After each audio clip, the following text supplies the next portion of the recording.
দেখুন, বহু এমন মানুষ আছেন যাদের একটুতেই কিন্তু ক্রোধ চলে আসে, একটুতেই রাগ চলে আসে। তারা নিজেদের ক্রোধকে কন্ট্রোল করতে চান কিন্তু কোনোভাবেই কন্ট্রোল করতে পারছেন না। এমন ক্ষেত্রে আপনারা কি করবেন?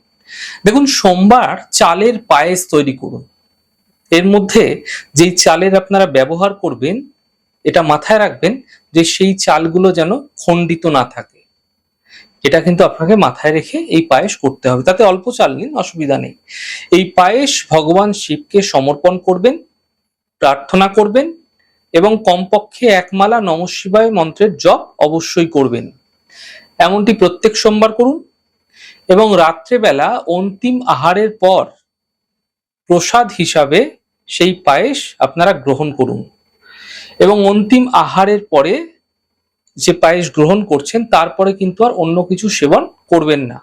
যদি এই প্রক্রিয়া বেশ কয়েকটি সোমবার পরপর করে যাচ্ছেন, এতে ধীরে ধীরে আপনাদের মধ্যে যে ক্রোধ তা প্রশমিত হতে দেখতে পাবেন।